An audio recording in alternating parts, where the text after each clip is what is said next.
In this video, through the story of an anchor in the issue of corruption in Ukraine, I would like to consider the state of media coverage and journalism. Palki Sharma has been a TV reporter and anchor for over 2 decades. She was the face of YN. We have featured her news program on this channel several times, but she suddenly disappeared from the program a few months ago. She was reporting on things that are not often discussed in other media, such as Zelensky's true identity and who George Soros is. In Japan, she was also the one who gave a solo interview with former Prime Minister Abe in Tokyo last year, about a month before his death. You had a successful show in WION, and what one saw in social media was like such a catharsis. When you left, it was like, oh my God, why she left? Palki ma'am, we'll miss you.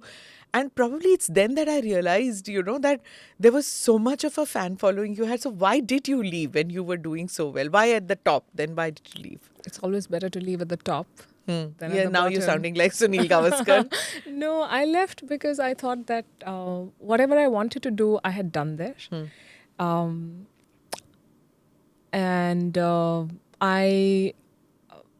I envision, I don't want to sound pompous, but what I'm doing and the team that I'm creating in a certain way.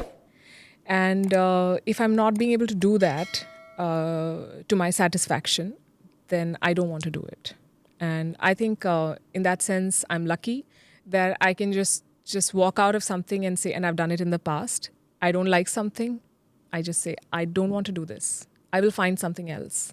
And life has been good, and I have struggled and sort of swam against the tide, as you put it sometimes, and it's been, but I found my path. So I was, again, not enjoying what I was doing. I did not like the direction that we were taking. I think we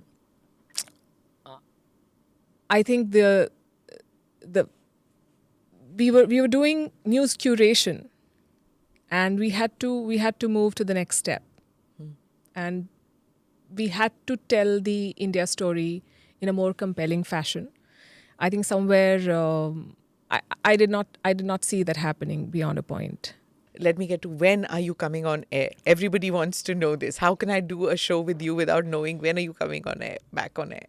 Very soon. Okay, in what role?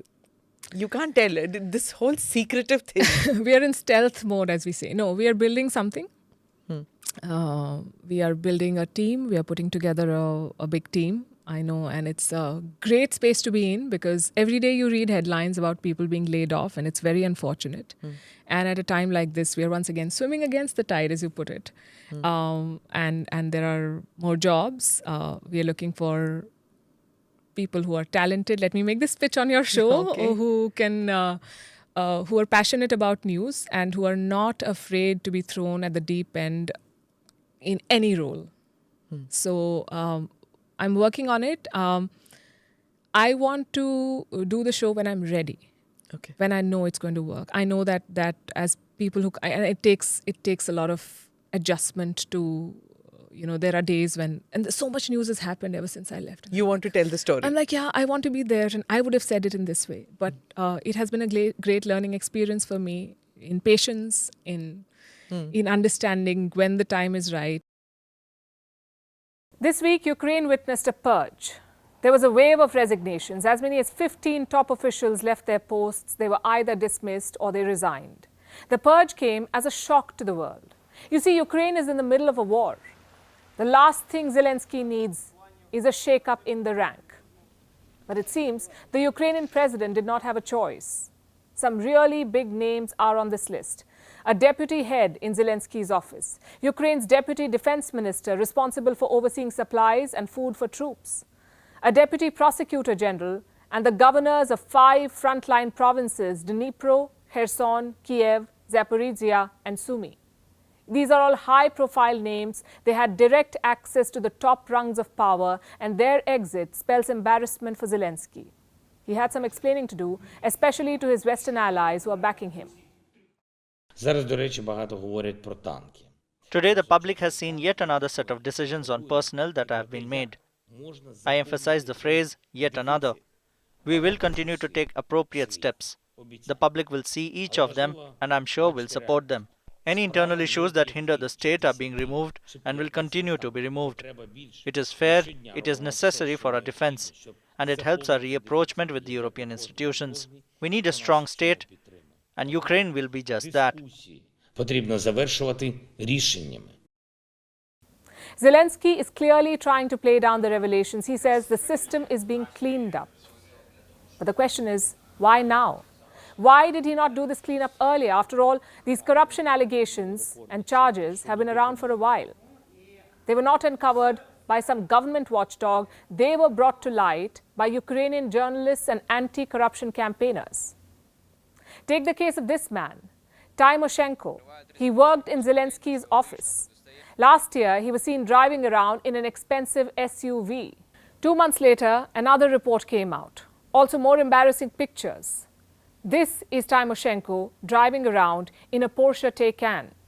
It's a $100,000 car, 100,000 US dollars. This is a man who worked in the president's office. He got a government salary and was living a life of luxury at a time when Russian forces were bombing his country. Why did Zelensky not act earlier? It's not clear, but now his allies are asking for accountability. We're actively engaged with the government of Ukraine to ensure accountability.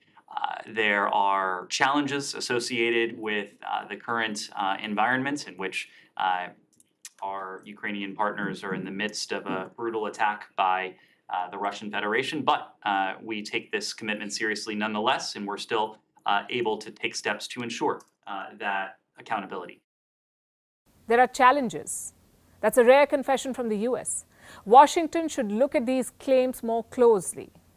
Let me show you another report. It's about food supplies for Ukrainian soldiers. Turns out the Defense Ministry is buying them at an inflated price.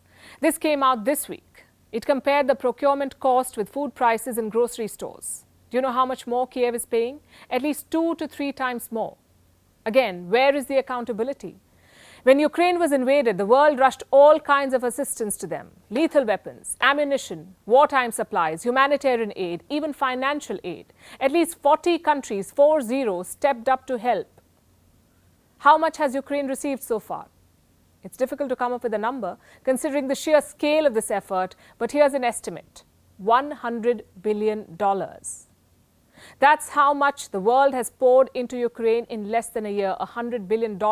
Now they want to know, where is this money going? And it's worth considering the past. Ukraine has struggled to root out high-level corruption. Transparency International has a corruption perception index. It ranks countries on the scale of the least to the most corrupt. There are 180 countries on this list. Do you know where Ukraine stands? At 122. It makes Ukraine the most corrupt country, the second most corrupt country in Europe. Now, if you're wondering what India's rank is, it's 85, long way to go there too. But coming back to Ukraine, here's another estimate. And this is from last year. It says Ukraine loses $37 billion every year to corruption. So the red flags have always been there. And I'm not saying that the world should stop giving aid to Ukraine. All I'm saying is that we need better checks and balances. After all, this aid is coming out of a taxpayer's pocket. Ukraine's response to graft charges still leaves a lot to be desired. It is not very reliable to say whether the ranking of the Corruption Perception Index as given here is entirely correct.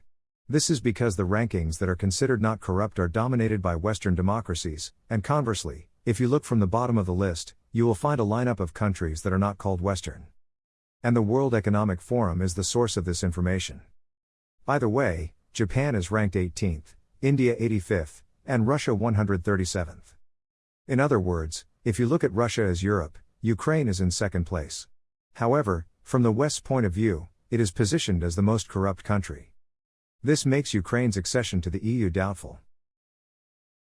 Clayton Morris is a former Fox News anchor. His show, Redacted, seeks to set the record straight and provide facts and the big picture plus realistic analysis in an independent platform free of outside factors and restrictive policies. A few months ago, his program reported this about corruption in Ukraine.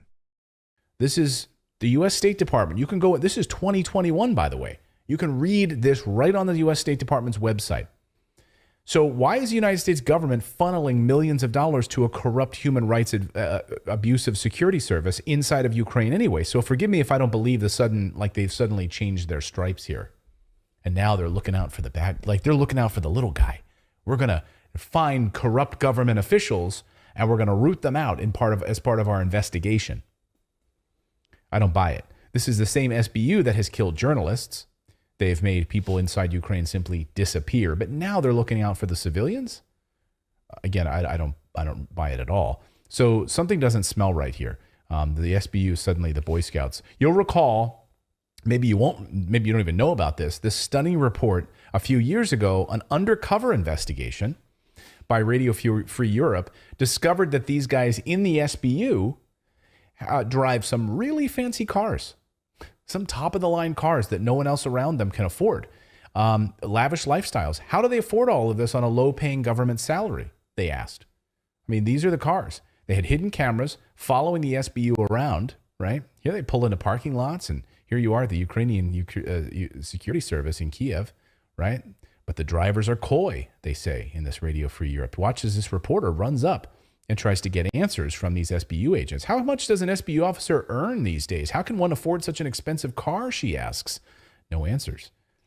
Yeah, and so this, of course, comes as we just announced. Well, so let's actually, before we get to that, let's look at the Zelensky piece of this, right? So Zelensky, a lot of us have had this question, like, why is President Zelensky so rich? The Panama Papers revealed massive wealth of the Ukrainian regime. And when they showed, like, hey, offshore accounts, offshore real estate, all of these things, how is he making, $596 million? Salary of $780,000. Something doesn't track here. That doesn't really make sense to me. I'm not exactly sure why. Okay. So again, this of course comes as we all announced just a massive new tranche of weapons and aid package to Ukraine. So again, here's the Bloomberg piece today. Torrent of cash for Ukraine arms puts Pentagon watchdog on alert. So the Inspector General is going to look for fraud, waste, and replenishment as we send a torrent of new arms to Ukraine. Replenishing billions of dollars in weapons sent to Ukraine, its Inspector General said he's on high alert for signs of fraud and abuse at the Pentagon. Oh, really? But how can that be when other members of the Pentagon are willingly admitting that they can't track weapons, that they really just have no way? They drop them off at Poland. It's like a school drop off. Bye, guys. Hope you have a good day. Like, we've known this for weeks now. Yeah. The Inspector General's oversights will focus on $26.6 billion in supplemental spending for Ukraine, approved by Congress since last year, which has supported a drawdown of weapons inventories. And then it goes beyond that. So if we think about the CNN study, which found out that, what happens to those weapons that go to Ukraine? We don't know. We don't know where they go. We don't know, remember when we featured that story from CNN, what happens to those weapons? We don't know. They can't track them. They're sent across the border, and according to CNN, a blind spot is there, according to, due in large parts, they say, to the lack of U.S. boots on the ground in the country, and the easy portability of many of the smaller systems pouring across the border. It's a conscious risk the Biden administration is willing to take. In the short term, the U.S. sees the transfer of hundreds of millions of dollars worth of equipment to be vital to Ukraine's ability to hold off Moscow's invasion. But we just don't know where they go. It goes into a black hole. We have fidelity for a short time, but when it enters the fog of war, we have almost zero. Mm-hmm. Well, it's not surprising then that there might be some corruption on the receiving end, especially given that story sort of blew me away with the one little piece that said it goes into even civilian cars, right? So there's no official recipient. And when you look at the piece that we showed you just the other day of soldiers in Ukraine that are dying because they can't receive this aid, they say they die on the fields, they can't get to any medics, no medics can get to them. It's 2 kilometers away from anywhere that they could go for help under heavy fire. Like, they really are not getting what they need, no matter how generous the West pretends to be.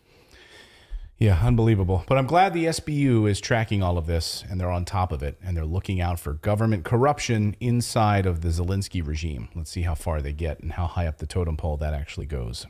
The Biden administration used the FBI at home and the SBU in Ukraine. This time the corruption in the Zelensky administration was exposed by Ukrainian journalists and anti-corruption activists. The bottom line is that corruption cannot be corrected by corrupt organizations.